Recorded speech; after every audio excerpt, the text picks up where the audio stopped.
A conexão islâmica. Este é o nome da nossa palestra. Vai ser uma história interessante. A religião islâmica cresceu muito hoje. Ela tem umas características fascinantes. É uma religião exclusivista. Ninguém de fora entra. Se ocorrem peregrinações a Meca, somente os adeptos da fé islâmica podem comparecer a essas peregrinações. É uma religião exclusivista. O evangelismo é totalmente proibido nas nações islâmicas. Essa religião tem total domínio dos territórios que ela controla. Agora, o que é o Islã? Agora, eu conheço muita gente da fé islâmica. Como professor universitário, eu já lidei com muitos alunos que são islamitas. E eu posso lhes dizer que eu tenho muito respeito por eles. Eles são sérios sobre sua fé, eles são conscienciosos, eles creem que estão fazendo a coisa certa, eles têm uma estima bem elevada acerca daquilo que é certo, eles sabem o que é errado, eles defendem seus princípios. Aqueles que propagam a fé islâmica têm ideais bastante elevados. E eles são leais, como ninguém mais. De todos os meus alunos, eu posso honestamente dizer que aqueles que vieram de uma fé islâmica, eles são leais além do que eu possa descrever. Então, deixem-me fazer um elogio a eles. Vocês vão se lembrar que nas palestras passadas, que havia dois aspectos na religião dos Cavaleiros Templários. Um para as massas, para os não iniciados.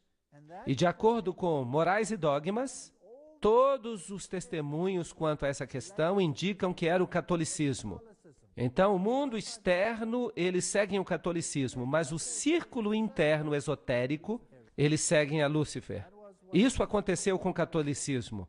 Vocês acham que é possível que a mesma coisa esteja acontecendo com a fé islâmica?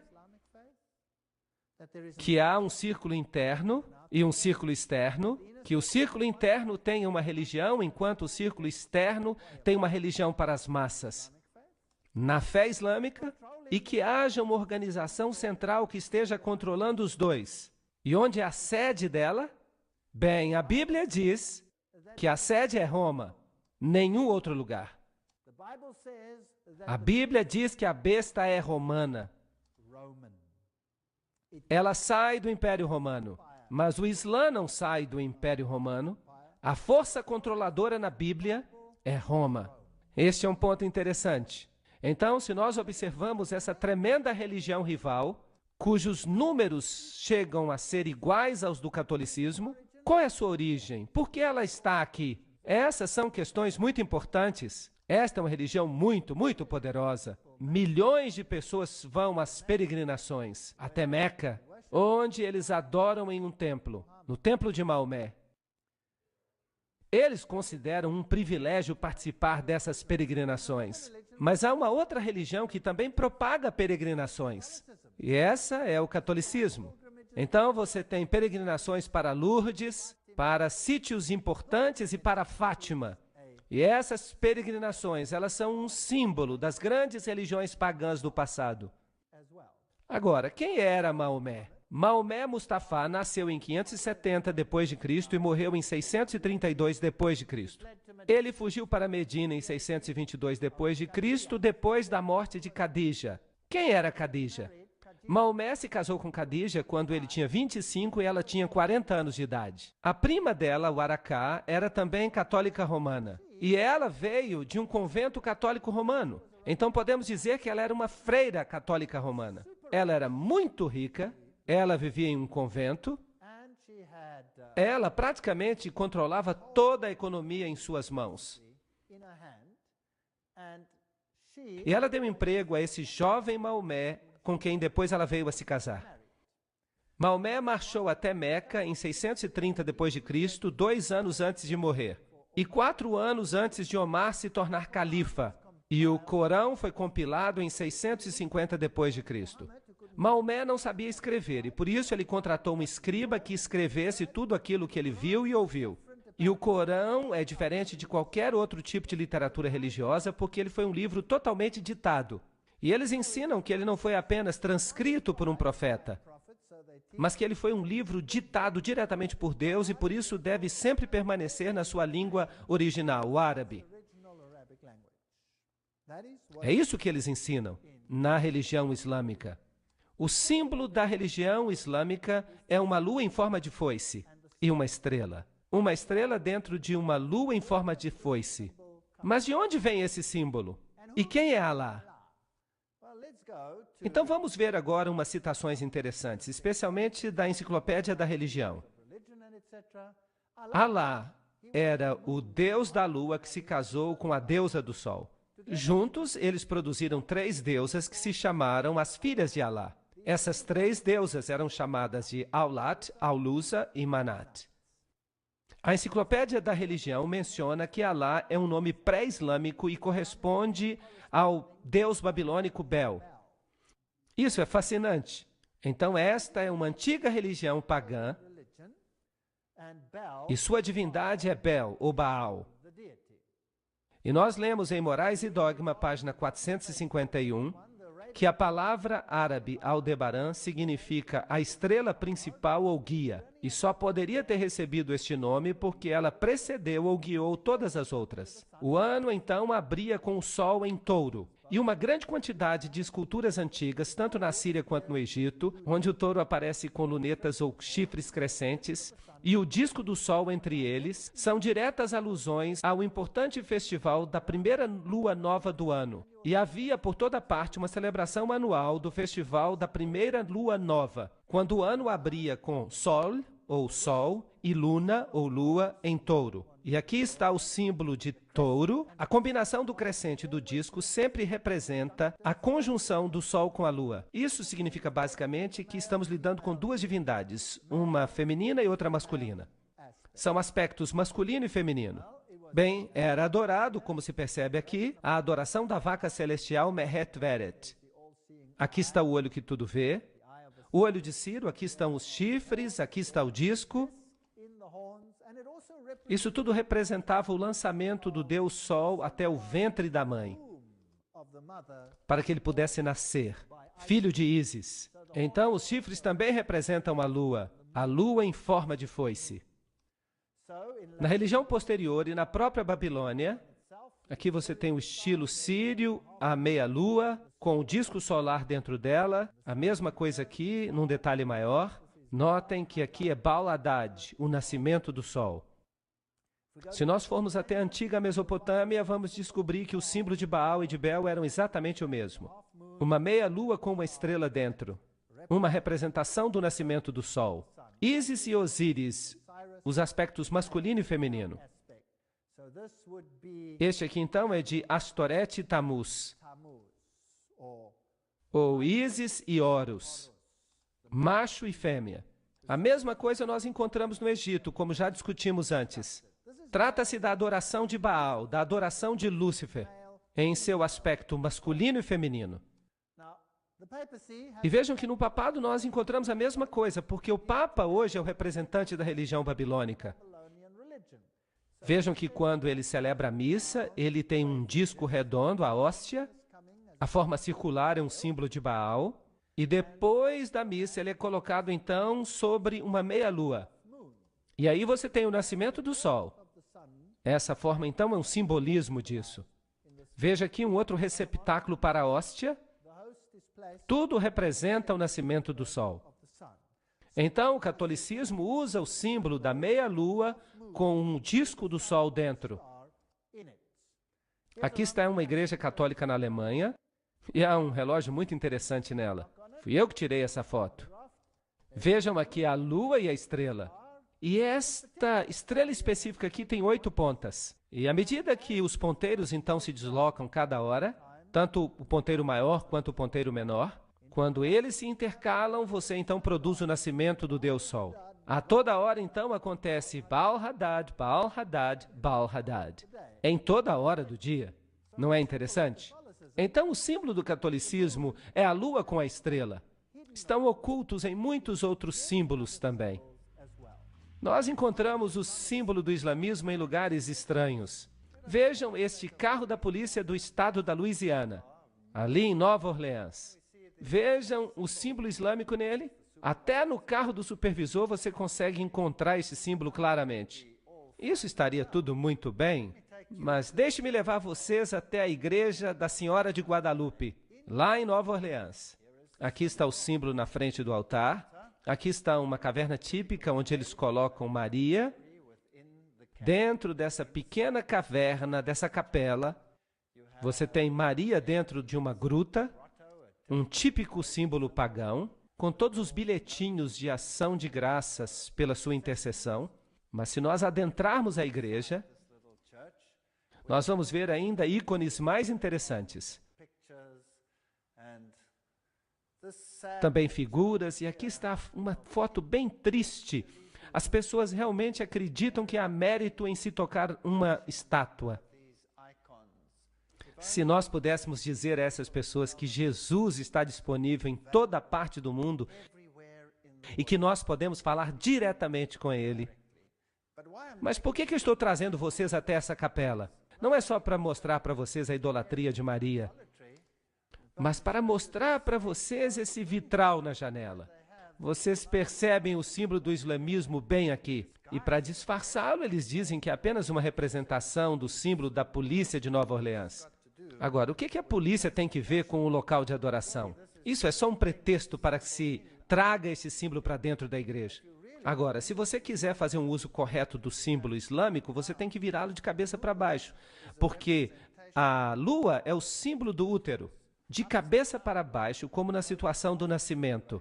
Agora, aqui está feito de maneira correta. Você percebe que se você invertê-la, então fica a posição correta. E esse símbolo é encontrado em inúmeras igrejas católicas sob os pretextos mais variados. Essa religião antiga existia antes do islamismo. Os iniciados nessa religião, como nós vimos em Morais e Dogma, eles pertenciam ao círculo interior, como, por exemplo, o bispo de Alexandria. Esses eram os iniciados que abraçavam a religião antiga. E eles eram cristãos, pelo menos de nome, porque de fato eles não eram cristãos. Eles só diziam isso para as massas, o catolicismo. Mas eles tentavam de todas as formas erradicar a verdadeira forma da religião cristã. E tentaram também erradicar a palavra de Deus. E nós vimos que eles fizeram isso alterando-a. Agora, o Islã entra em cena muito tempo depois disso. Então, os verdadeiros iniciados eram encontrados no cristianismo antes de eles estarem no islamismo. E eles estavam em dois lugares, principalmente, Alexandria e Roma. A cidade de Alexandria foi eventualmente ganha para o cristianismo. E o bastião, aquela grande biblioteca, foi eventualmente destruída. Então, a sede da religião ocultista se tornou a cidade de Roma. Então, Roma, basicamente, é a sede de todo o conhecimento oculto antigo, mesmo antes da chegada do islamismo à cena. Isso é um fato. E esse antigo ocultismo tinha um inimigo potente. Quem era o inimigo? O cristianismo. O cristianismo estava crescendo em todos os lugares onde os discípulos o ensinaram. O cristianismo estava crescendo no coração do Oriente Médio, na Ásia Menor, até os confins da Índia, diz a Bíblia, no norte da África. Nesses lugares, a verdadeira doutrina cristã prevaleceu. Guardavam o sábado. Só em Alexandria e Roma não se guardava o sábado. Alexandria logo desapareceu como sede e o sábado não era guardado em Roma. É uma história interessante. Então, o símbolo que o catolicismo usa é a estrela e a lua em forma de foice. E notem que esta estrela é exatamente igual à que é usada no islamismo. Não é interessante? Eu fico imaginando quem fez a outra surgir. Obviamente, quem veio primeiro faz surgir quem veio depois, e não quem veio depois faz surgir quem veio primeiro. Não está certo? Então, no catolicismo, nós encontramos uma meia-lua, uma lua em forma de foice com as divindades dentro. E nós descobrimos que Maria se torna a substituta de Jesus como mediatriz de todas as graças. O único mediador do cristianismo é substituído por Maria. Aqui neste mosteiro católico, Cristo coloca a cruz de espinhos na cabeça de Maria e ela tem os buracos de prego na mão. E sempre representam a Maria saindo de uma caverna. Os antigos deuses sempre saíam de cavernas. Loyola, o jesuíta, recebeu toda a sua informação numa caverna. E é interessante que Maomé também recebeu toda a sua informação em uma caverna. Isso é paganismo. Isso nada tem que ver com o cristianismo. E nós vemos nos países islâmicos, esta daqui, há uma estrutura estranha aqui e uma estátua de Maria sobre ela. Maria teria feito uma aparição ali como uma pequena gazela. Mas antes de o rei a abater, a gazela se transformou em Maria, que lhe disse que construísse ali um mosteiro. E ele fez isso. Aqui está o mosteiro, bem no alto de uma colina. Agora, eu sempre fico interessado quando encontro um mosteiro no alto de uma colina, porque as colinas elevadas eram o lugar de adoração do paganismo. Era onde faziam os sacrifícios aos deuses pagãos. É interessante que todas as catedrais do mundo foram construídas em locais pagãos. Até mesmo o Vaticano. O Vaticano foi construído num lugar pagão de adoração. Nada mudou. Então, quando eu cheguei até este lugar, no Oriente Médio, então eu comecei a procurar pelos lugares antigos de adoração e eu estava certo. Aqui, por exemplo, estão os 3 arcos. Isso significa que havia sacrifícios antigos aos deuses pagãos aqui. E é interessante que Maria está sempre numa caverna. Em Fátima, ela está numa caverna. Em Lourdes, ela está numa caverna. E o Papa faz visitas a essas cavernas. E ele adora nessas cavernas. Assim como Osíris representava o sol no folclore egípcio, Ísis representava a lua. Mas a verdade é que Osíris representa o macho, os poderes ativos e generadores da natureza, enquanto Ísis representava os poderes femininos passivos ou prolíficos. Então isso tudo é um tipo de adoração à natureza. E essas pessoas ficariam felizes na Gruta da Boêmia, adorando as árvores. A revelação templária identifica Ísis como a Madonna Negra. A autoridade para fazer isso vem do antigo líder do priorado de Sião. O culto da Madonna Negra é central para o priorado de Sião. Para eles, pelo menos, não há dúvida alguma sobre o significado da Madonna Negra. Osíris, vejam vocês, era branco e preto. Ele era adorado como negro e adorado como branco. E Maria é adorada como uma Madonna Negra e uma Madonna Branca. Então nós temos todas essas nuances interessantes. Os hititas também usavam o símbolo da meia-lua e da divindade solar. E este símbolo é usado hoje nada mais, nada menos do que pelas Nações Unidas. Vamos fazer uma viagem até um país islâmico hoje. Aqui está uma catedral católica em Amman. E eu estou tirando uma foto dessa catedral católica dentro de uma mesquita. E eu estou dentro da mesquita tirando uma foto dessa catedral católica que fica bem em frente dela. É interessante como a Igreja Católica e o islamismo ficam lado a lado em todos os países islâmicos. Todas as vezes eu fico surpreso de ver a mesquita e a catedral, uma do lado da outra. Mas se você souber que por trás dos bastidores, essas duas religiões são a mesma coisa. Então, se eu observo esse simbolismo, do lado de fora da Catedral Católica, eu tenho o símbolo do sol. É o símbolo da adoração ao sol. E a cruz, é claro, também símbolo do Deus solar. E aqui está o símbolo do sol. Eu atravesso a rua e eu vou até a grande mesquita de Abdullah, uma das melhores, construída pelo rei Abdullah. No portão você tem os símbolos do sol. É o mesmo simbolismo, a mesma religião. E lá no alto aqui você tem o símbolo da meia-lua. O mesmo símbolo que a Igreja Católica tinha no relógio. Era um símbolo de Baal, ou Bel. Dentro da mesquita, claro, não há bancos, porque no islamismo você se ajoelha no chão, você se prostra ali. E se você observar essa cúpula gigantesca, você percebe os raios do sol. É um edifício magnífico. As roupas islâmicas, você pode olhar para as velhas freiras católicas e vocês vão perceber que as roupas são idênticas. As freiras católicas usam a mesma roupa que as mulheres islâmicas usam, aquelas que pertencem à fé ortodoxa. Aqui está a grande mesquita de Damasco, fascinante. Dentro da mesquita Lá dentro há este altar. E aqui está um homem islamita orando neste altar. Para quem que ele está orando? Será que é para Alá? Não. Ele está adorando uma relíquia dos mortos. Porque esse é o altar de ninguém mais nem menos do que João Batista. Agora, se você sabe alguma coisa a respeito dos joanitas, e nós já falamos deles, se você escuta o nome João, você pensa no joanismo e você pensa nas sociedades secretas. Tudo isso misturado nos bastidores. Eles alegam que aqui está a cabeça de João Batista. Então, neste altar islâmico, em Damasco, é a mesquita mais velha e mais ilustre do mundo. Aliás, naquele país, e eles dizem que ali está a cabeça de João Batista, mas felizmente a Igreja Católica tem uma igreja que diz que tem o braço de João Batista. Eu fico dizendo que eles deviam se combinar para formar o corpo de João Batista de novo. Por trás dos bastidores, tudo é a mesma coisa.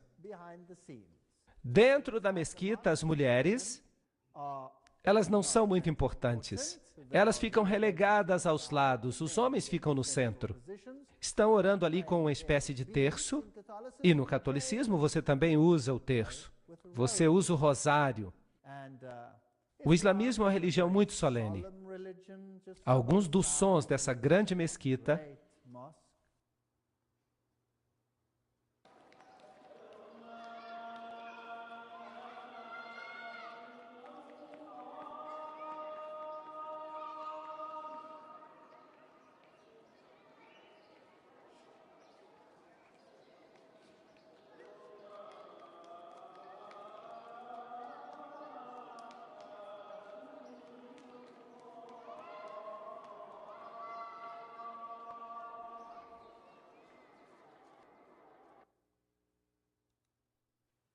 Que outra grande religião tem um sacerdócio exclusivo dos homens? A Igreja Católica Romana. Tudo é o mesmo. E aqui você tem a mesma posição no mundo islâmico. O olho que tudo vê do islamismo.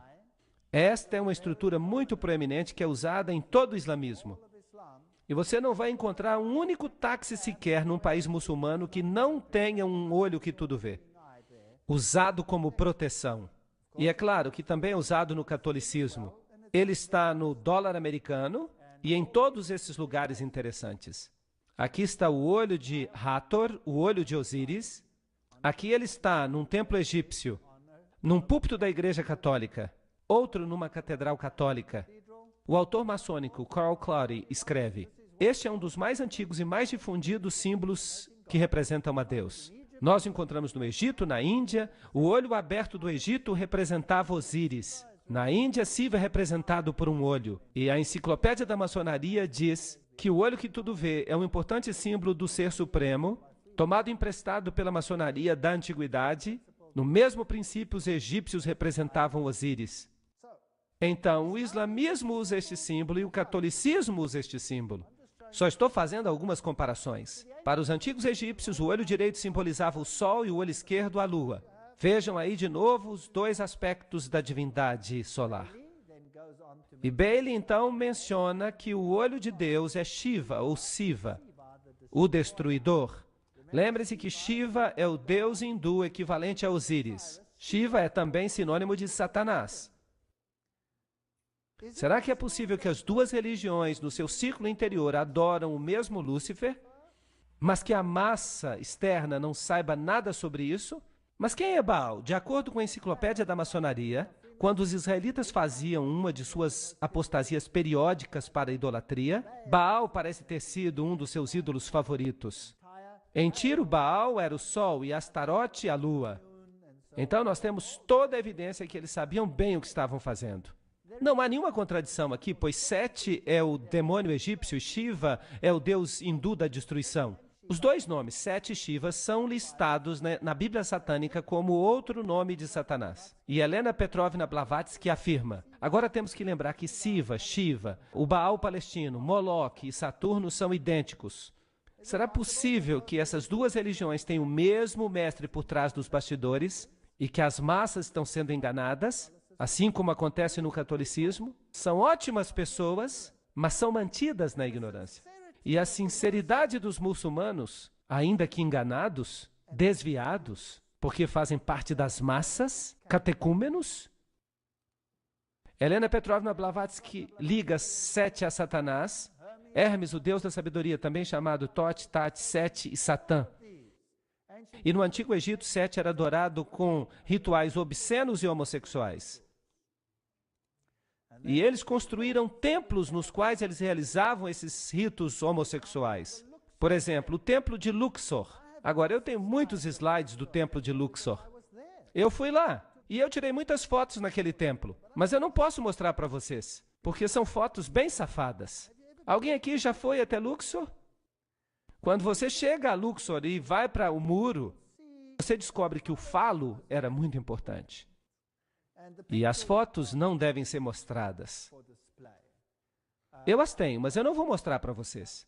Este é um antigo sítio pagão. O templo de Luxor é uma das grandes relíquias dos tempos antigos. Bem, aqui está a entrada. Oh, e o que é aquilo? Isso é uma mesquita. Onde que essa mesquita foi construída? Será que você quer dizer que a mesquita foi construída no templo de Luxor? Será isso possível? Então vamos dar uma olhada mais de perto. Sim, aí está ela. Ela está dentro do templo de Luxor. O que isso diz para você? Se você tivesse que construir uma igreja cristã hoje, será que você escolheria o antigo templo de Baal e construiria sua igreja dentro dele? Sim ou não? Não, claro que não. Agora, e se esta religião for a mesma que a religião antiga do velho culto a Lúcifer?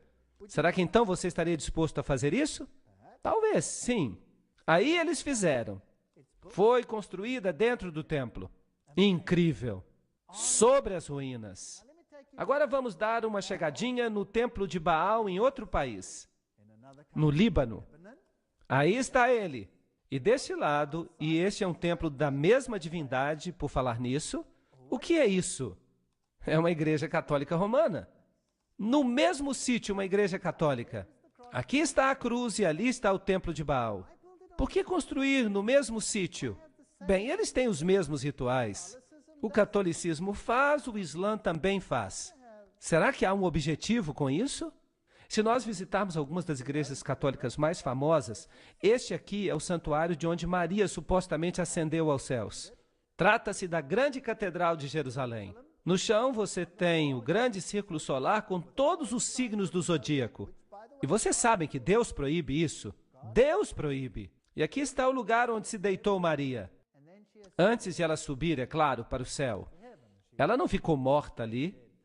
No chão você tem alguns símbolos pagãos. Você tem todos esses símbolos interessantes de suporte à hóstia e pentagramas de cabeça para baixo, tudo símbolo de Lúcifer. E então, nesta pintura, uma estrela interessante.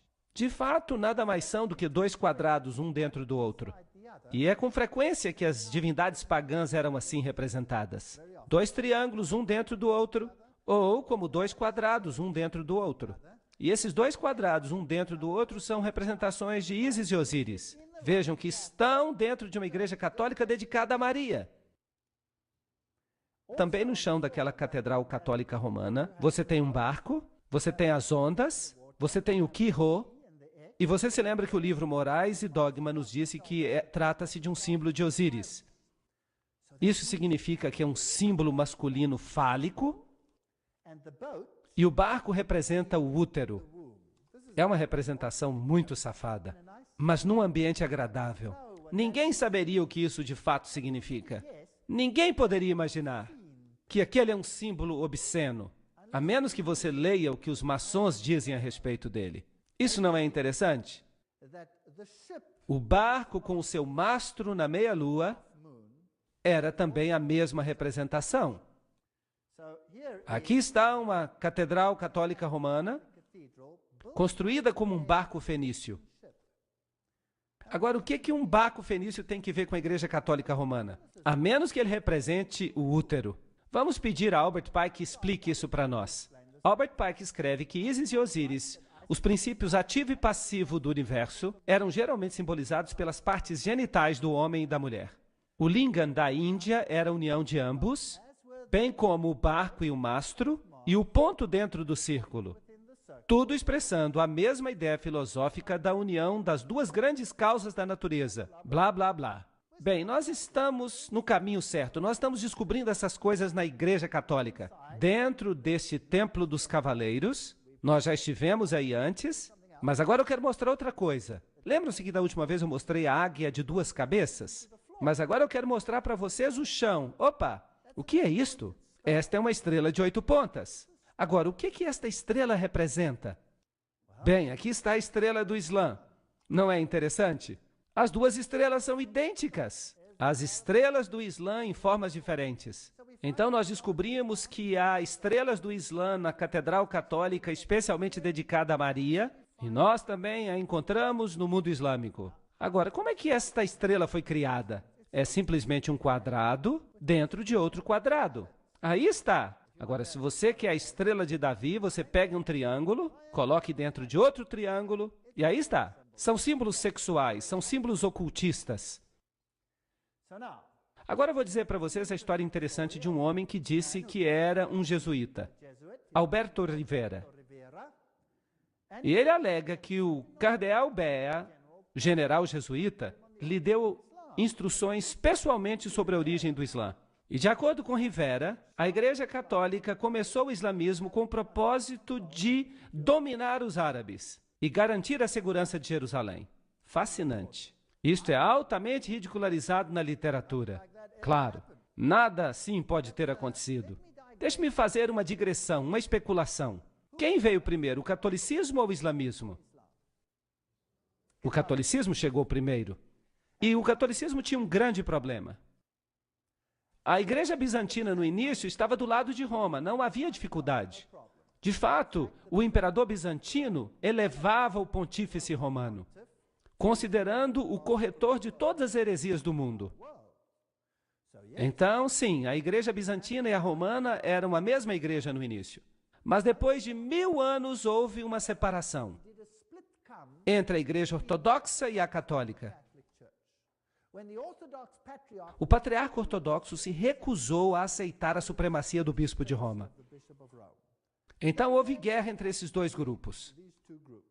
E essa guerra continuou até depois da Revolução Russa. Mas agora a Igreja Ortodoxa começa a dizer, nós nos desculpamos. Desculpe. Então isso foi resolvido. Mas nos primeiros séculos do domínio católico, qual foi o grande problema do catolicismo? Quem era o problema? Os verdadeiros cristãos. Os verdadeiros cristãos, porque o cristianismo tinha se espalhado no Oriente Médio. Não seria bom se estes supostos cristãos de Roma pudessem conseguir uma organização que erradicasse o cristianismo, substituindo por uma outra forma da sua própria religião, fundando uma organização. E eles são bons nisso. Quem foi que os jesuítas criaram? A maçonaria, para fazer sua obra. E eles então banem a maçonaria para que, se alguma coisa acontecesse, eles podiam dizer, bem, não fomos nós, foi a maçonaria. Ou então eles põem a culpa nos judeus. Não somos nós que governamos o mundo, são os judeus. É o sionismo, mas de fato é o catolicismo. Agora, se o mundo ocultista quer obter o controle e o mundo ocultista controla Roma, por que não ficar tudo sob o controle do ocultismo? Não seria interessante? Eu só estou especulando. Eu não posso provar isso. Eu só estou dizendo o que Rivera disse, mas infelizmente ninguém deu crédito a ele. Então vamos olhar o que está acontecendo. Fátima é um lugar muito interessante, porque no passado o islamismo controlou a Espanha e Portugal. E aqui está o Papa em frente da estátua de Fátima. E vejam que aqui está o Templo de Fátima. O membro do Vaticano, Dr. Malaquias Martin, disse que, baseado numa mensagem de Maria numa visita pessoal, o Papa João Paulo acredita que chegará o dia quando o coração do islamismo, já afinado com as figuras de Cristo e da mãe de Cristo, Maria, receberá a iluminação. Iluminação, eu gosto dessas palavras. Elas têm um som agradável que ele precisa, uma segunda Fátima, na qual eles o reconhecerão como o vigário de Deus na terra. Então, quem precisa ser reconhecido como o vigário de Deus? O Papa deve ser reconhecido como vigário de Deus. Então, com os companheiros de viagem, como a Igreja da Inglaterra, a Igreja Episcopal e outras semelhantes, o Papa poderá ser adorado como o Pai Santo e Infalível por mais da metade da população mundial. Eu gostaria de corrigi-lo. Toda a população mundial. Mas isso está além do que eu quero dizer. Agora, o islamismo primitivo, qual foi a área que ele ocupou? Esta área. Quem governava esta região? Quem a governava? Apenas o cristianismo. Antes da chegada do islamismo, aí estava o cristianismo. Mas então o islamismo passou a dominar essa região. E então, por volta de 750 depois de Cristo, o islamismo progrediu e tomou conta de toda essa região, inclusive da Espanha. Isto é fascinante. A Espanha e toda a região da Ásia Menor. Tudo controlado pelo Islã. Vocês sabiam quem governava a Espanha? Eram os visigodos. E os visigodos tinham um evangelho diferente do católico. Eles estavam mais alinhados com os ostrogodos, que de fato guardavam o sábado. Eram povos problemáticos que de alguma forma precisavam ser anulados, nem que fosse por um período de tempo. Eu estou especulando. 900 depois de Cristo. Ali vão eles para o norte da Espanha. Ali estavam os francos, que apoiavam muito o catolicismo. E vagarosamente o Islã começou a chegar. E toda essa região passou a ser controlada pelo Islã. 1100 depois de Cristo, eles já estão aqui no sul da Espanha. E vocês sabem que o sul da Espanha é mais independente do que o norte. Houve batalhas tremendas nessa região da Espanha. E então eles ganharam domínio sobre esta região. E em 1500 depois de Cristo, eles então saem da Espanha e o Império Romano Ocidental se torna totalmente católico. Agora é católico. E Roma controla o mundo católico. E o Islã controla esta região. Aqui está a distribuição atual do islamismo. Há duas seitas, o Sunni e o Shia, e eles controlam áreas vastas. Uma área enorme. Mas inicialmente, onde os cristãos estavam, hoje você pode dizer que é tudo islamita. Há uma história interessante que se conta, que as penas vermelhas vêm do fato de que eles as mergulharam no sangue dos cristãos. Eu não quero especular. Eu não sei se isso é verdade ou não. Eu não quero ficar especulando. Mas é interessante. Lembrem-se que Gary H.K. fala das antigas religiões de mistério, sob o controle dos maçons e dos Illuminati e do Concílio Mundial de Igrejas. Mas e se os verdadeiros místicos que controlam o cenário estão de fato em Roma? Mas e se eles controlam tudo, inclusive esta outra religião, através de pessoas de dentro? E se você monta o quebra-cabeças, com todas as referências que existem, há laços íntimos entre os templários e as sociedades secretas do islamismo. Os ismaílis, os karmatitas, os fatimitas, os drusos e os assassinos. Agora, os assassinos são interessantes. Eles estão dispostos a se matar para que possam obter alguma vantagem. Eles explodem a si mesmos para destruir outras pessoas. Será que há algo assim hoje em dia? Sim, então nada mudou. A história se repete mais uma vez. Agora, quem eram essas sociedades secretas que estavam mancomunadas com os templários? Ou será que os templários as controlavam? Quem sabe? Vamos ler alguma informação sobre os assassinos. Os graus dos assassinos são os seguintes. Primeiro, o grão-mestre, conhecido como Sheikh al-Jabbar, ou o Velho da Montanha. Em segundo lugar, o Daí Kebir do Grande Priorado. Em terceiro lugar, os iniciados Dais. Em quarto lugar, os Rafiks ou associados. Em quinto, os Fadais ou devotos. Em sexto, os Lassiques ou irmãos da lei. E, finalmente, as pessoas comuns, que deveriam ser simplesmente instrumentos cegos. Isso soa familiar? A pobre massa cega, os catecúmenos. Planos contra a religião não eram, obviamente, admitidos pela ordem.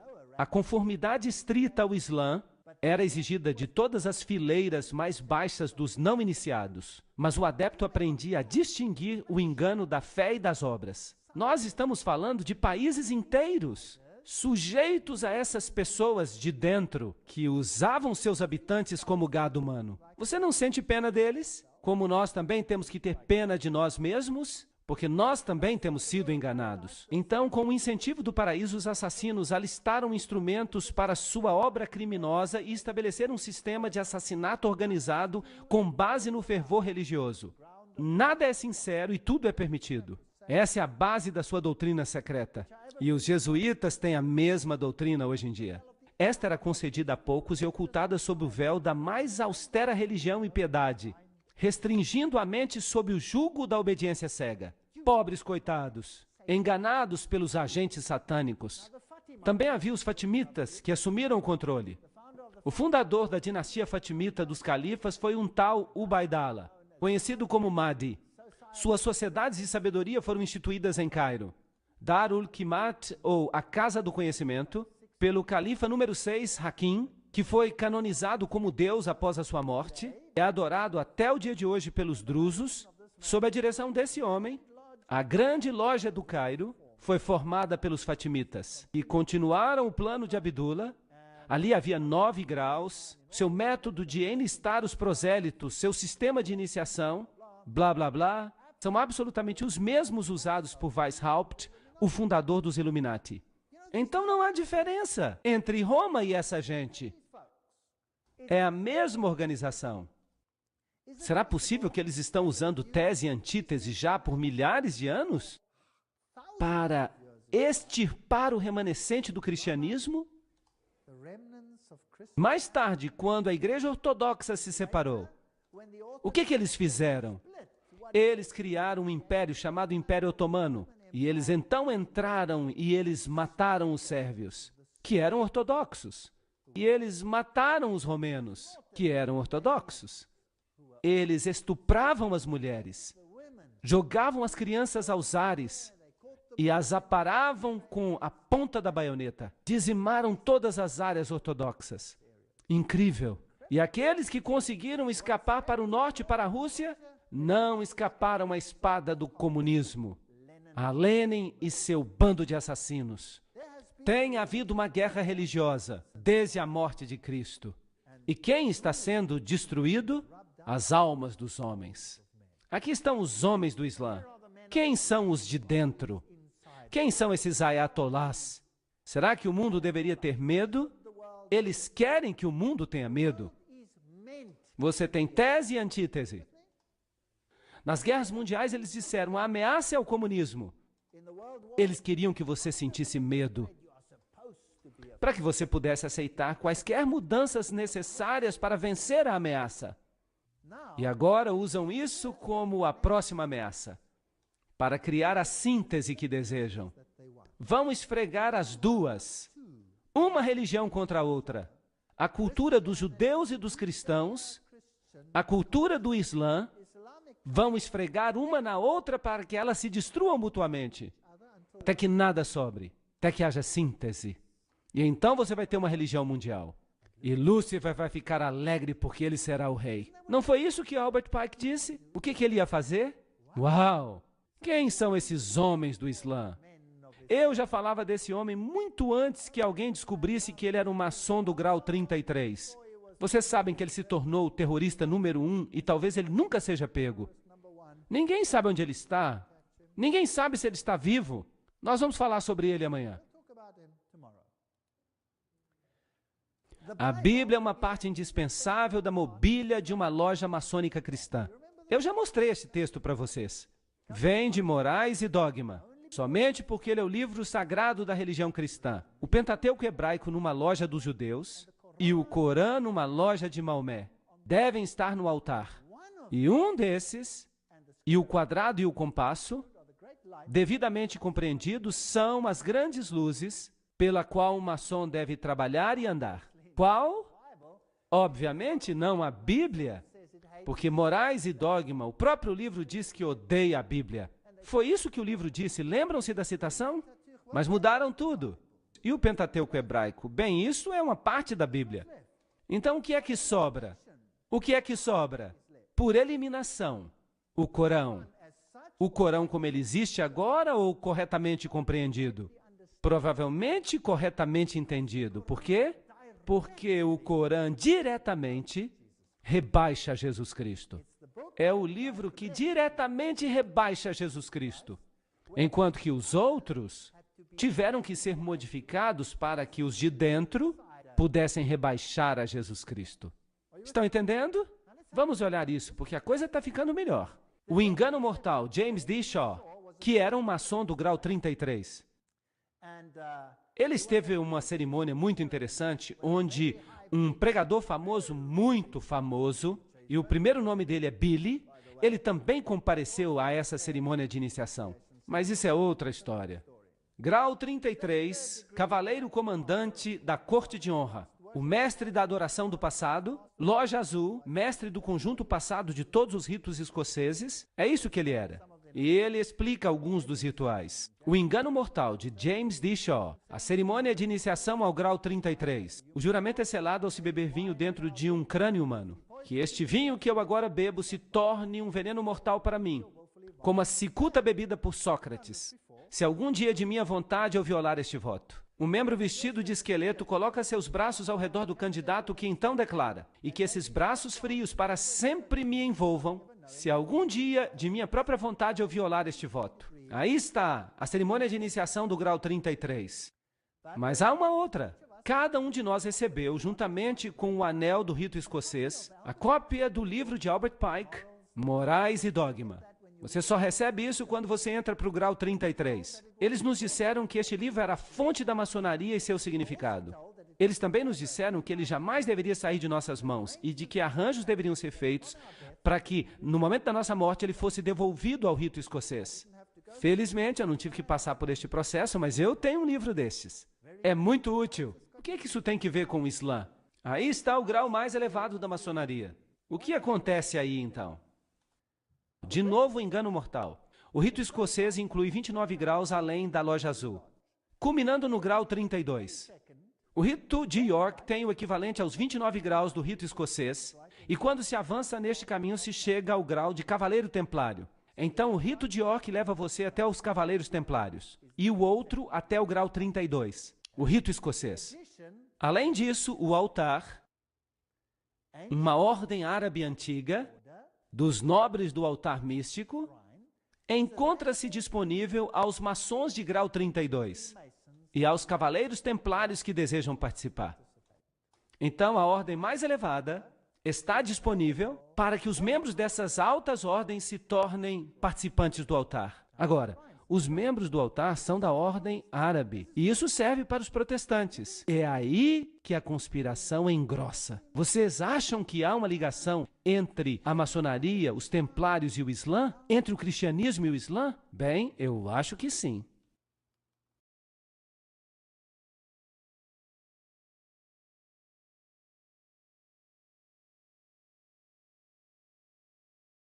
A antiga ordem árabe dos nobres do altar místico, o altar, o exército de demonstração da maçonaria, é uma instituição bastante conspícua.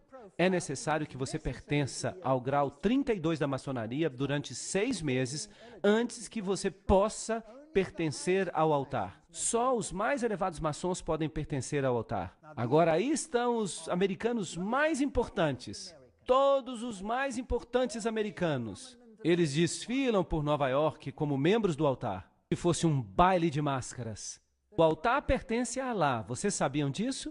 E vejam que ali estão os cristãos, assim chamados cristãos do grau 32. E eles já sabem que eles adoram a Lúcifer. E eles vêm até o altar. E o Corão está no altar. A Bíblia já foi embora. Quando você se torna um membro do altar, a Bíblia já foi embora. Nós selamos o nosso voto em nome de Alá, o Deus dos árabes, o Deus dos muçulmanos. De Maomé, o Deus de nossos pais. Uau! Será que Alá é que é o Deus dos nossos pais? Aqui está o juramento. Se eu violar este voto, que eu sofra a pena de ter os meus olhos arrancados do centro por uma espada de 3 gumes. Que os meus pés sejam escalpelados, que eu seja forçado a caminhar sobre a areia quente das praias estéreis do Mar Vermelho, até que o sol chamejante me atinja como uma praga vívida, e que Alá, o Deus dos árabes, dos muçulmanos, de Maomé, o Deus de nossos pais, me ajude a cumprir inteiramente este voto. Será que um cristão pode fazer um voto assim? Sim ou não? Obviamente não. Então a maçonaria nada mais passa do que uma antiga religião de mistério. E os jesuítas pertencem a essa antiga religião de mistério. E Islã é um tipo de antiga religião de mistério por trás dos bastidores. E quem você acha que controla tudo isso? Roma. Roma controla tudo isso. O que você acha de eu dizer que o catolicismo e o islamismo por trás dos bastidores são a mesma coisa? Vocês já notaram que o catolicismo não reclama que os islamitas não permitam que haja evangelismo? Porque isso lhes convém. Ele já é catolicismo. Mas quando o evangelismo acontece em países não islâmicos e alguns católicos se convertem, então acontece um grande drama. Não é interessante? Esse é um padrão duplo que é difícil de entender, a menos que você olhe nos bastidores. Então há todas essas salas egípcias, há uma sala assíria, e aqui está uma loja maçônica, uma reunião de uma loja maçônica em Cairo. E o presidente Gamal Abdul Nasser, o presidente Nasser, de 1954 a 1970, e Anwar Sadat, de 1970 a 1981, eles eram todos membros da AEO, a antiga Ordem dos Egípcios, e da ANOMS, a Ordem dos Nobres Árabes do Altar Místico. Então, não é interessante que eles trabalhem tão bem assim por trás dos bastidores? Será que tudo isso é uma anedota? Aqui está o juiz Hagbed Idris, ex-governador e grão-mestre e soberano comandante da Ordem Egípcia.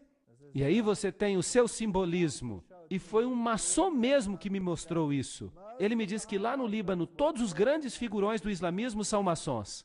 Ele mesmo era maçom. Bem, vamos até este templo maçônico, em Oklahoma. O que nós estamos vendo aqui?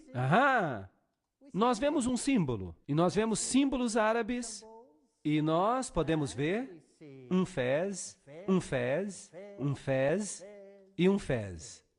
E é claro, Mosla, muçulmano Alá. Então a maçonaria, na sua ordem mais elevada, adora Alá, que de fato, diretamente é Set, a soma da lua com as estrelas. Bem, Arthur Edward Waite diz, Babel representava um esforço maçônico. O que será que isso significa? Vamos nos aprofundar nessa história. Nós já vimos isso antes. A Torre de Babel. É assim que a Torre de Babel se parecia. Esta é a aparência provável da Torre de Babel. Notem que ela era construída sob a forma de espiral. E há inúmeras representações que você encontra na literatura. Aqui está outra representação. A Torre de Babel. Notem o formato de espiral. Até o topo. Há várias representações. Espiral, espiral, espiral. Circular. Esta aqui é estranha. Mas são todas espirais. Ela provavelmente era assim. Então, ela era um esforço maçônico. Isso não é interessante? Vamos olhar esta foto de novo. Em um país islâmico, Maria em cima de uma espiral. E aqui temos, Salve Rainha Santa. Estão vendo este círculo com um ponto dentro? Vocês se lembram o que Albert Pike disse que isso representava? Era o princípio gerador. Como o barco e o mastro. A mesma coisa. Usavam este símbolo para Maria. Aqui há outro lugar. Você percebe isso aqui? Ali está ela. África do Sul. Ela está no espiral. O que é isso? É a Torre de Babel. Veja uma vista da frente. Esta aqui foi tirada no Líbano. Eu mesmo tirei a foto. No Líbano. Aí está ela, no topo da Torre de Babel. Quem vai ser a rainha da Nova Babilônia? Maria. Mas quem é Maria? Maria Isis. Será? Aqui está a igreja onde está a estátua dela, sob a forma de um barco fenício. Dá para ver a silhueta dela na janela. Aí está uma pintura dela. Ela é a rainha de Babilônia. Vamos pedir para Blavatsky confirmar isso. Doutrina secreta. A humanidade se tornou a serpente de Gênesis. E assim causa toda hora e todo dia a queda e o pecado da Virgem Celestial. E então, a Virgem Celestial se torna a mãe dos deuses e dos demônios ao mesmo tempo. Pois ela é a divindade amorável e benéfica para todos aqueles que tocam a sua alma e coração. Eis aí a doutrina secreta. E continua, Lúcifer é a luz celestial e terrestre. Ele é o Espírito Santo e Satanás ao mesmo tempo. Então, Satanás e Maria são a mesma coisa. E no livro Isis Desvelada, de Blavatsky, ela diz que Isis, a egípcia, é a mesma coisa que o seguinte: A Santa Ísis, Mãe Universal, a Mãe dos Deuses, a Mãe de Horus, a Alma Máter do Universo, a Virgem Sagrada da Terra, a Mãe de todas as virtudes, a Ilustre Ísis, Espelho da Justiça, Lótus Sagrada, Astarote, Rainha dos Céus, modelo de todas as mães, Ísis, a Mãe Virgem. E ela continua. No hinduísmo, a mesma coisa. A Santa Nari, Mariama, interessante. A mãe da fertilidade perpétua, a mãe do Deus encarnado, a mãe de Krishna, a virgindade eterna, todas as mesmas características. A lista inteira. E então nós vamos para Ísis. E aqui está a litania da Igreja Católica. Mesmo livro. O livro Doutrina Secreta. Aliás, Ísis Desvelada. Santa Maria, Mãe da Graça Divina, Mãe de Deus, Mãe de Cristo, Virgem das Virgens, Estrela da Alvorada, muito interessante. Rosa Mística, Rainha dos Céus, todos os mesmos títulos. Ísis Maria. Notem que vem de Ísis Desvelada, de Helena Petrovna Blavatsky. Ela mesma está falando. Quando Cirilo, bispo de Alexandria. Bem, o que você poderia esperar? Claro que tinha que ser Alexandria. Abertamente abraçou a causa de Ísis, a deusa egípcia, e a antropomorfizou para se tornar Maria, a mãe de Deus. E a controvérsia trinitariana tinha acontecido. Naquele momento, a doutrina egípcia da emanação do Deus criativo, de Emeft, começou a ser torturada de milhares de modos, até que os concílios concordaram com a adoção dela como ela agora se encontra. Aí está, o bispo de Alexandria transformou Ísis em Maria. Então é o mesmo velho culto. Então, se você entrar numa catedral católica ou num santuário de Maria... Eu tirei esta foto na Europa. Esta é bem recente. Eu tirei esta foto há 5 semanas. Uma foto novinha. Ficou legal. Ficou bem no slide. Oração à estrela do mar. Ó Maria, estrela do mar. Quem é a estrela do mar? Quem é o deus do mar? Era Poseidon. Era Osíris. Ó querida mãe, eu me aproximo de ti com grande confiança. Os muitos milagres que aconteceram me enchem, pobre pecador, blá, blá, blá, blá. Ó tu, Mãe Dulcíssima, amicíssima estrela do mar, não me deixes ir embora daqui, sem ser atendido, etc, etc. Tu podes me auxiliar, porque tu és a segunda mais poderosa depois de Deus. Eles colocam isso em benefício das massas. Eles creem que ela é Deus. Aqui está o famoso Pio, o mesmo que lançou Hitler ao poder, 1950, o dogma da ascensão de Maria ao céu. Aqui está o dogma. Nós declaramos que a benditíssima Virgem Maria, no primeiro momento da sua concepção, foi pela graça única e privilégio de Deus, em vista dos méritos de Jesus Cristo, Salvador da raça humana, preservada, intacta de qualquer mancha do pecado original. Esta doutrina é muito importante, porque agora Jesus tem os seus méritos por causa da sua mãe, e não por causa do seu pai. Lembrem-se disso. Jesus tem as feições de sua mãe. Será que eu consigo colocar esta sentença na sua cabeça? Jesus tem as feições de sua mãe.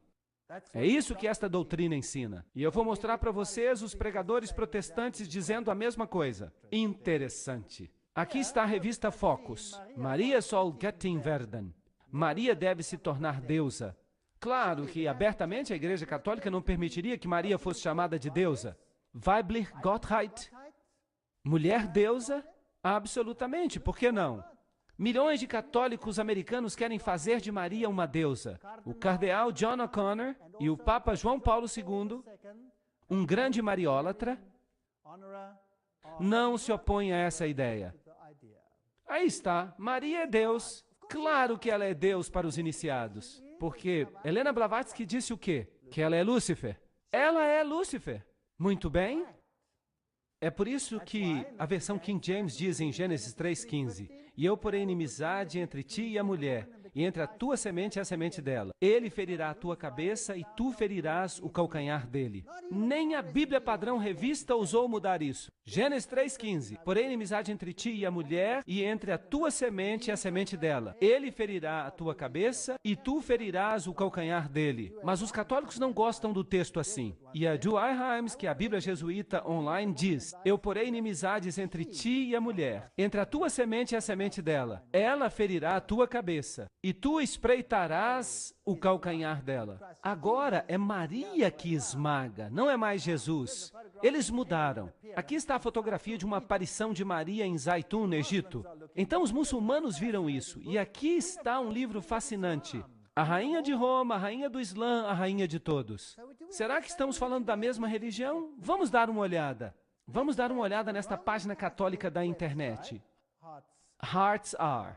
A doutrina católica romana com respeito a Maria. Esta é a doutrina deles, não sou eu falando. A única, santa, católica e apostólica igreja, dirigida pelo bispo de Roma, sucessor de Pedro I Papa, sempre venerou a Santíssima Virgem Maria, inclusive a sua impecaminosidade. Pois a igreja segue a Escritura, especialmente o Novo Testamento, que ela mesma compilou tão perfeitamente quanto ela segue a sua tradição. Pois eis que todas as gerações hão de me chamar de bendita. Lucas 1,48.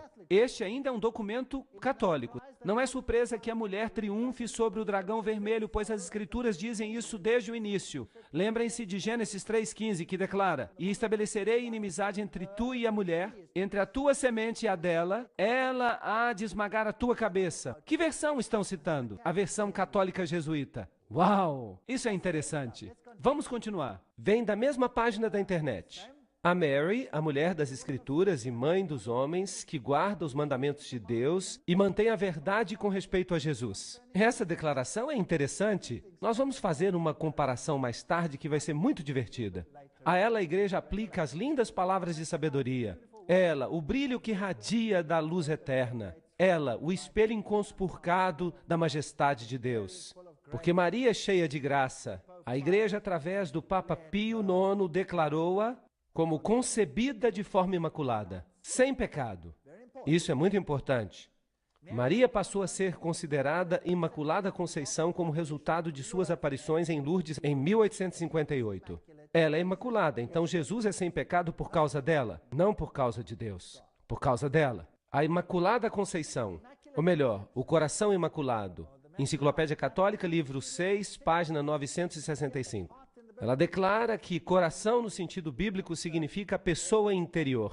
Portanto, a Igreja Católica diz que os bispos unidos deveriam consagrar o mundo ao seu coração imaculado. O mundo inteiro deve ser consagrado ao coração imaculado. Isso é fascinante. Vamos ler mais. Sua importância excepcional foi confirmada, além disso, pela aparição de Maria em Fátima. Agora temos uma ligação interessante. Vocês já viram o inferno, então nós chegamos àquelas visões, nós já discutimos as visões do inferno. A Rússia então seria consagrada, e João Paulo II, ela não mencionou o nome dele, mas dizem que é ele quem vai sofrer, e ele é o terceiro, e que todo mundo será dedicado ao seu coração imaculado. E Maria então declara em Fátima que a Rússia se converterá. E o resumo da história é que o mundo será salvo pelos filhos de Maria, aqueles que se devotaram ao seu coração imaculado. Isso é muito fascinante.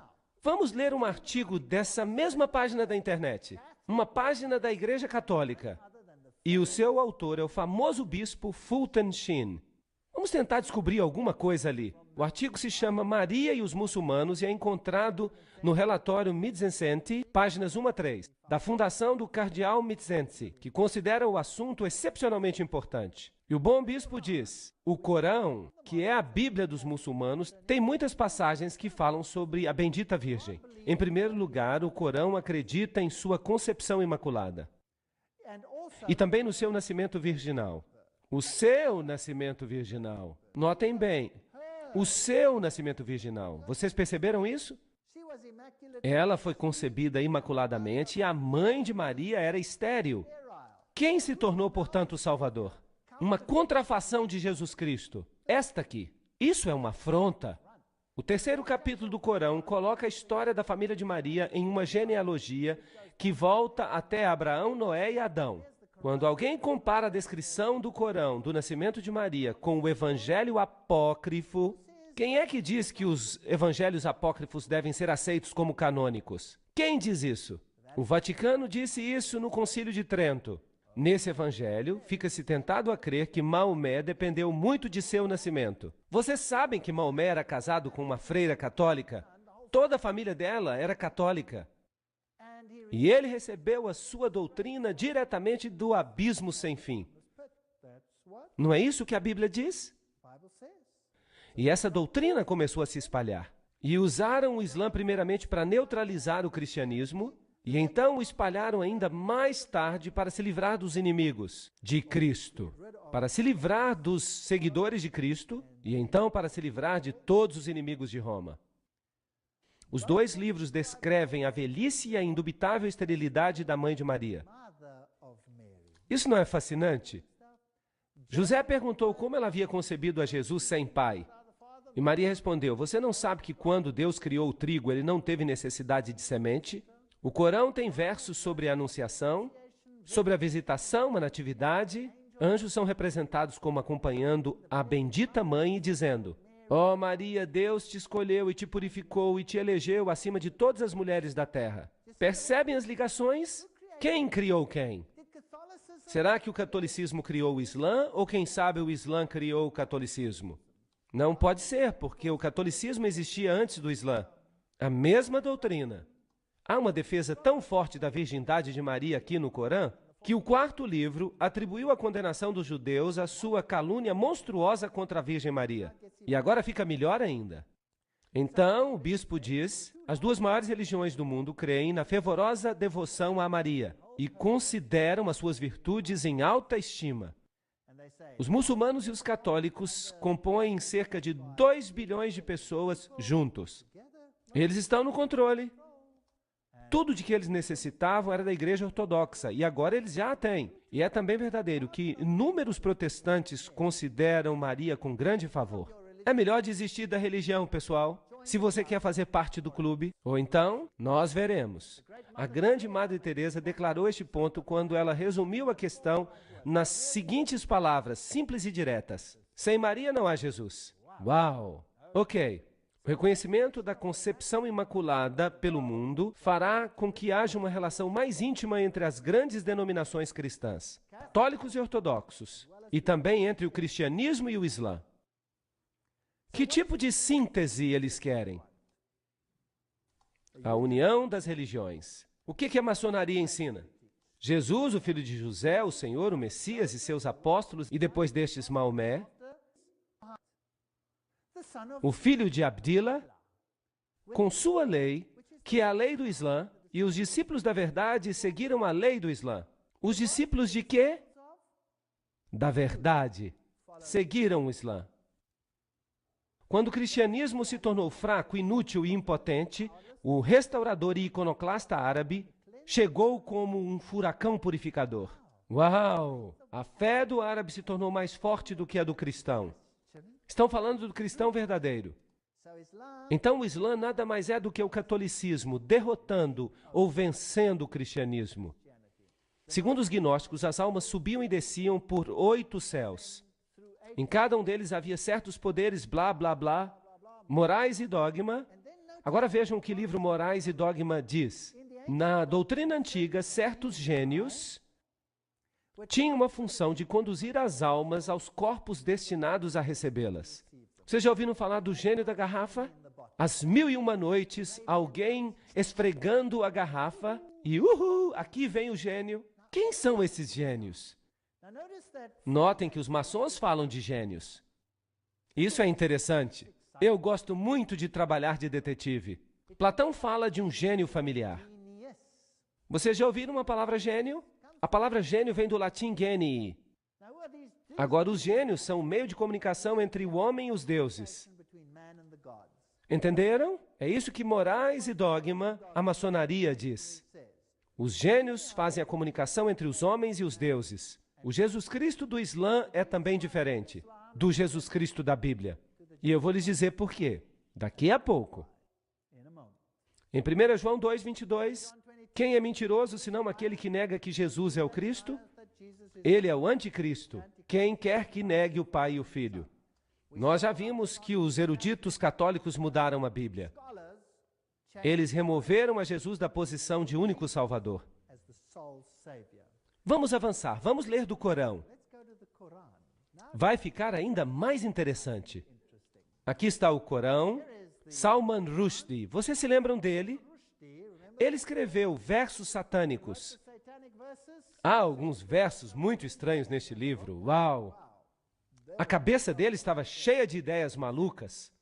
Ele disse, pelo menos 2 antigos eruditos muçulmanos, Ibn Saad e um historiador persa anônimo, relataram a lenda que explica a origem de um grupo de versos aparentemente contraditórios no Corão, os assim chamados versos satânicos. No Surah 53, 19 a 20 está escrito, você já pensou em Aulat, Al-Uzza e o terceiro Manat, a outra deusa? Essas são divindades femininas. Lembram-se? A outra deusa, aparentemente Satanás interferiu aqui na transmissão das palavras santas a Maomé e o enganou a que ele pensasse que se podia orar aquelas duas. Mais tarde ele conseguiu corrigir, mas a semente foi plantada. E pelo arcanjo Gabriel, aqui já é a versão corrigida. Mas essa é a história. Agora vamos ver o Corão. Este é o Corão, com texto árabe e transliteração nas letras romanas por M. Abdul Halim. Este é o Corão Internacional. Isso não é um livro sobre o Corão, este é de fato o Corão. Eu tenho. E essa é uma explicação dada pelos principais estudiosos do próprio Corão. Esta é a versão internacional usada nas Nações Unidas. Vamos ver o que ela diz. Vitalizar o humanismo. O Islã é a mensagem do Corão. É uma religião perfeita e prática da igualdade, liberdade e fraternidade. Onde você já ouviu essas palavras antes? Revolução Francesa.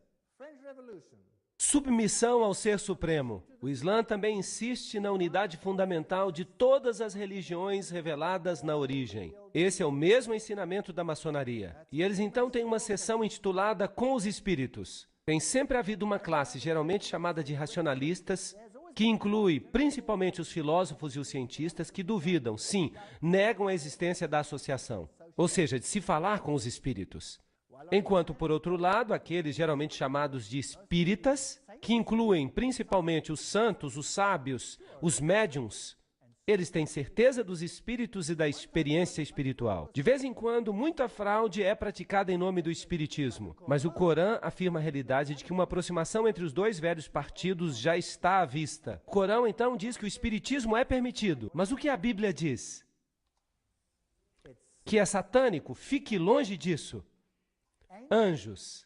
Os anjos têm as suas próprias formas, geralmente eles têm asas. Eles são formados da luz, eles são capazes de se transformarem facilmente. E aqui há toda uma descrição dos anjos. Os anjos principalmente se aproximam das pessoas no momento da sua morte, com boas ou más notícias de acordo com sua situação. Os anjos descem, por isso não tema. E aqui está a citação do Corão. Eles batem no rosto e nas costas.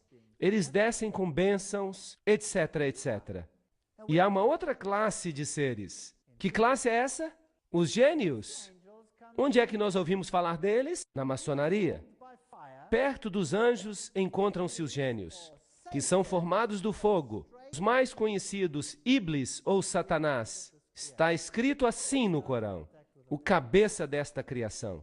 Eles tiveram contato íntimo com o profeta Salomão. Em outras palavras, Satanás é o cabeça dos gênios. E então os gênios são pessoas como Platão e outros. E então há os demônios. Esses são os vilões. Então, os gênios não são maus. E Satanás é o seu chefe. Não é interessante? Está no Corão. No Corão parece que os homens são superiores aos anjos e aos gênios. Eles seriam quase perfeitos. E eles falam então em períodos de 6 dias, e eles ensinam que nós existimos através da evolução. Agora vamos ver a doutrina de Jesus Cristo. Nós vamos ler sobre Cristo na Bíblia e no Corão. Mas o Corão diz, Cristo foi de fato salvo da indignidade da cruz. Cristo nunca morreu na cruz. É isso que o Corão ensina. Quem mais ensina isso? O Espiritismo. Os de dentro. Porque Cristo, lembrem-se, não morreu por vocês. Vocês se lembram que Hort falava a mesma coisa, aquele homem que criou o texto grego para as Bíblias modernas? Ele dizia a mesma coisa, que Cristo foi poupado. Como por um milagre de semelhança, alguém com as mesmas características foi crucificado pelos judeus, uma ilusão. Isso diz o Corão. No verso 157, e eles, os judeus, dizem em vanglória: nós matamos a Cristo Jesus, o filho de Maria, o apóstolo de Deus, no conhecimento de Deus. Mas eles não o mataram, nem o crucificaram. Eles só pensaram que fizeram isso.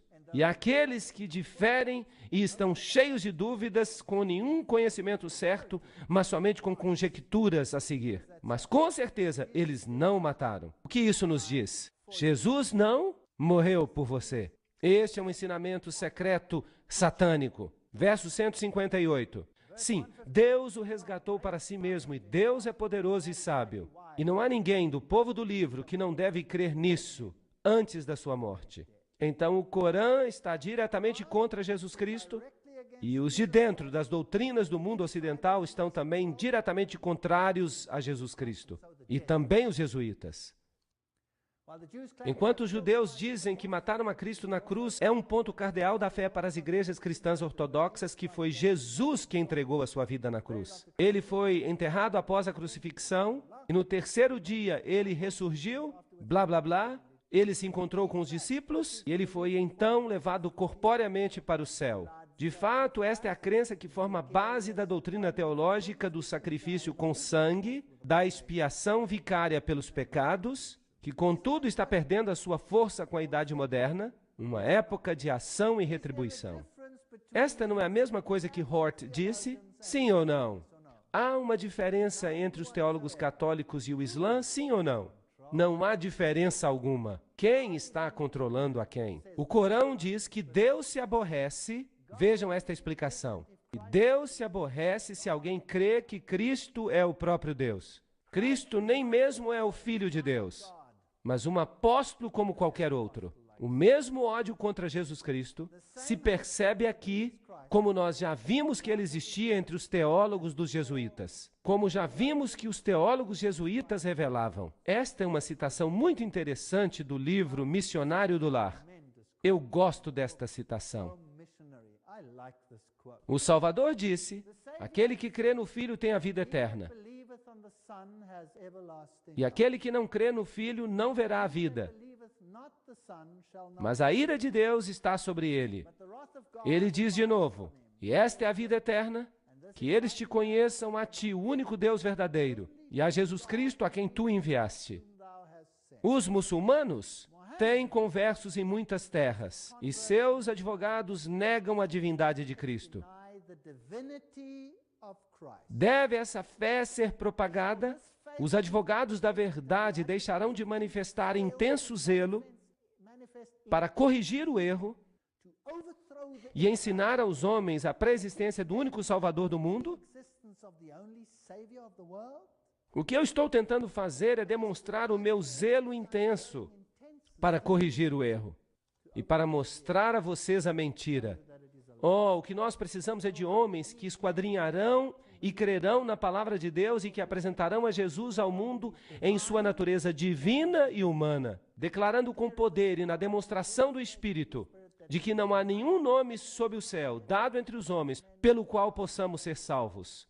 Oh, como nós precisamos de crentes que apresentarão a Cristo em vida e caráter, que o apresentarão diante do mundo como o brilho da glória do Pai, proclamando que Deus é amor. Eu falei com um imã muçulmano. Ele havia se convertido ao cristianismo. E eu disse a ele: meu amigo, qual a diferença que você encontrou entre o Alá em que você cria antes e Jesus Cristo? E ele disse: a única diferença entre os dois é, pois Deus amou o mundo de tal maneira que Ele deu o seu Filho unigênito, para quem quer que creia, não pereça. Esta é a diferença.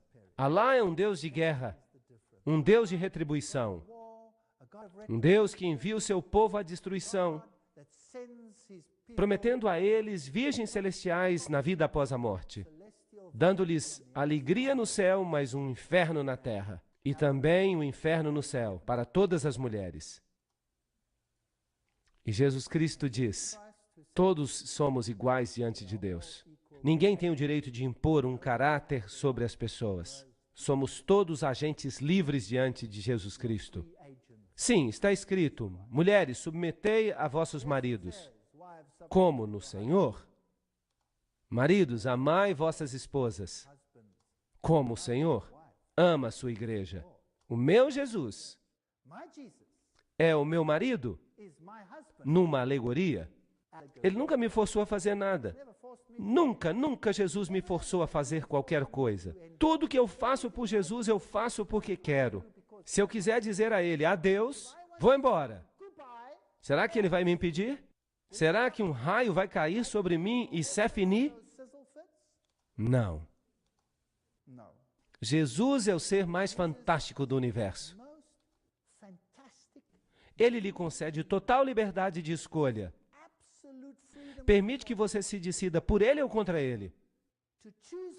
Tudo que Ele tem em sua defesa é: quando eu for levantado, eu atrairei a todos os homens para mim. O amor é o caráter de Deus. E o amor é a única coisa que pode triunfar. De outro modo, nós teremos um inferno perpétuo. Alguém uma vez me perguntou, eu não vou dizer quem foi, mas me perguntaram, e se o outro lado ganhar? Você vai passar para o outro lado? Que pergunta estranha. Eu disse, eu já li o último capítulo, eu sei que Jesus vai vencer. Mas mesmo que você tivesse a razão, mesmo que o outro lado vencesse, eu vou lhe dizer, eu preferiria morrer. Eu preferiria morrer do que viver uma vida de inferno perpétuo, sob o domínio de um louco, que instauraria o fascismo como seu governo e que reina sobre marionetes prontas para obedecer. E ele concede muitos lixos terrestres àqueles que o obedecem. Mas o amor, que vem do livre-arbítrio, ele é incapaz de dar. Ele não tem poder para concedê-lo. Ele não tem nada para dar. Ele está falido. Se Jesus não se sair vencedor, é melhor que nós nos tornemos em pó. Mas graças a Deus, Jesus vai ser vitorioso. Esta é a mensagem para o nosso tempo. A Enciclopédia Britânica diz, os desvios no Corão das narrativas bíblicas são muito marcados e, na maioria dos casos, podem ser explicadas com referência às anedotas lendárias da Agadá judaica e do Evangelho apócrifo. Quem controla esses escritos secretos? Roma os controla hoje. Roma diz que você precisa crer neles. A Cabala judaica, o Zohar, o Sefer Yetzirah, estes são os escritos. Nós encontramos escritos de Abraão, todos eles pseudepígrafos. O Sefer Yetzirah é o livro ao qual o Corão se refere com o nome de Livro de Abraão.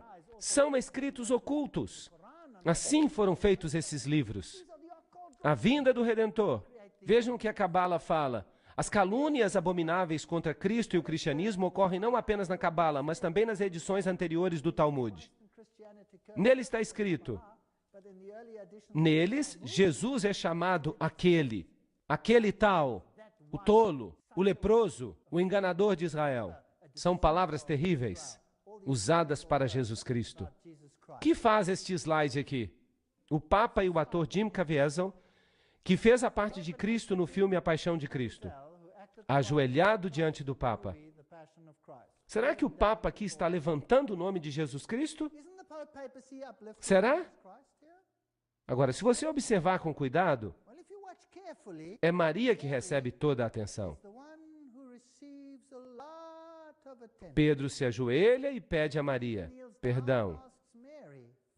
Claro, se dissessem isso claramente, ninguém creria. Mas e se você apresentar uma versão para as massas? E então você os pega com uma teia religiosa, que no âmago não passa de uma mentira. E o pobre Islã? Acontece a mesma coisa. Do lado de fora se ensina o Islã com as exigências mais rigorosas que essas pobres pessoas precisam cumprir a cada dia. E os de dentro não creem em nada disso, eles adoram diretamente a Lúcifer. São as pessoas mais licenciosas de todas. Milhões de pessoas estão sendo enganadas no mundo hoje. Isso não é uma catástrofe? Será que nós não vamos nos levantar e vamos dizer, Deus é amor, entreguem suas vidas a Ele. Precisamos nos separar dessas mentiras. No catolicismo, no Islã, no hinduísmo, no budismo. No budismo você se senta e você se esvazia até que nada sobre. e você começa a levitar, porque você perdeu todo o peso, você não é nada. Jesus Cristo diz, eu vim para te dar vida em abundância. Eu vou te encher com a minha pessoa. E o que as outras religiões fazem? Elas esvaziam você até que você se torne uma casca sem nada dentro. Que engano terrível! E todas essas exigências e rituais, tudo isso é terrível. É terrível não ter a Jesus Cristo e a liberdade que Ele nos dá. Vejam isto. Aqui está a verdade por trás dos bastidores. Aqui você tem estrelas de rock se prostrando diante do Papa. Você tem Yasser Arafat beijando o anel do Papa. E o que os pregadores protestantes falam sobre isto? Bem, no dia 30 de maio de 1997, no programa David Frost, Billy Graham disse, eu acho que também o Islã é mal compreendido, porque Maomé tem um grande respeito por Jesus. Será que ele leu o que eles falam? E ele chamou a Jesus de o maior dos profetas além dele, um homem se exaltando acima do Filho de Deus. E eu acho que nós estamos mais perto do Islã do que nós imaginamos. Billy Graham, será que você não está usando linguagem maçônica? E que tal Schuller, que fez uma entrevista com Larry King e se referindo a um encontro com o grande mufti, Schuller se gabou. Eu nunca me encontrei com um homem com quem eu tivesse uma conexão de espírito tão imediata e uma concordância de fé e de filosofia tão alta como eu tive com o grande mufti da fé islâmica. O que esses pregadores protestantes estão fazendo? Entrevista ao vivo de Larry King com Robert Schuller na véspera de Natal 1999. King, perguntando a ele por que ele se encontrou com o grande mufti. Por que você está aqui? Por causa da ideia de aproximar as religiões, certo? Sem dúvida, responde Schuller. Nós estamos numa era totalmente nova. A era da doutrinação dos povos acabou. King, esta visita, Robert Schuller, o animou? Schuller, claro que sim, o grande mufti diz que a religião é como a chuva que cai. Os extremistas poluem a água pura. A minha previsão é que nós vamos focar no próximo milênio, como líderes religiosos, na purificação da poluição da religião. Uau! Eu acho que aqueles que não quiserem concordar com a síntese, a dor da separação, vai se tornar tão forte que os perturbadores de Israel, aqueles que dizem, não há nenhum nome pelo qual importa que sejamos salvos. Estes vão ficar encrencados. Talvez seja esta a última vez que vocês vão ouvir uma mensagem assim. Quem sabe? Notem bem isso. Benjamin Cheves, o antigo vice-presidente do Concílio Mundial de Igrejas, ele declara que seu ministério sempre foi ecumênico e interfé. Há uma ligação entre judaísmo, cristianismo e islã. Eu acredito que deveria haver um grande triálogo. Não um diálogo, mas um triálogo entre essas três grandes religiões reveladas. Em 1997, ele anunciou que ele havia se convertido ao Islã e havia se tornado membro da Nação do Islã do reverendo Louis Farrakhan. Ele alega que ainda crê em Jesus Cristo, mas ele espera que seu anúncio choque a muitos cristãos e também a seus amigos e colegas de ministério. E ele continua dizendo, ele também insiste que ele não mudou de fato. Nada mudou. Ele diz, se você derramar água de um copo para o outro, a composição da água ainda é a mesma. Eu sou quem eu sou. Não há diferença entre o Islã e o cristianismo. Claro que não. Se você é um dos de dentro, não haverá diferença, porque os dois lados adoram a mesma coisa. O Deus do judaísmo é o Deus do cristianismo e é o Deus do Islã. Desculpa, não no meu caso. O meu Deus morreu por mim. Eles dizem que ele não morreu por mim. Eles adoram um Deus diferente. O que é isto? O Papa beijando o Corão. Aqui está uma foto do Papa no final da audiência, com o patriarca Rafael I do Iraque, e o Papa se inclinou diante do livro sagrado muçulmano, Corão, que lhe foi presenteado pela delegação. Claro, eu tenho vários slides para vocês, em que as autoridades islâmicas se prostram diante do Papa. O catolicismo, desde o início, controlou o Islã. O Islã só é uma ferramenta para os esotéricos, para doutrinar as pessoas de modo que elas aceitem uma síntese. E nós estamos no limiar do tempo do fim. Apocalipse 18:4. Eu ouvi outra voz do céu dizendo: saí dela, povo meu, para que não sejais participantes de seus pecados e para que não recebais as suas pragas. Eu creio que há muitas pessoas no Islã que verão a luz, que verão que foram enganadas, assim como muitos católicos que verão a luz, que foram enganados. Eu mesmo já fui católico romano. E aqui estou eu, testemunha viva desse fato. E a verdade me libertou. Que privilégio é para mim orar diretamente ao meu Deus. Que privilégio é para mim caminhar com Ele todo dia, ter uma experiência com Ele, saber que Ele existe, conversar com Ele, caminhar com Ele. Eu quero distância desses outros rituais, que nada mais significam além de escravidão. Quanto a mim e a minha casa, eu servirei o Senhor. Eu apelo a todo cristão que siga a palavra, que faça o que ela diz, e então nenhum de nós se perderá. Obrigado. Thank you very much.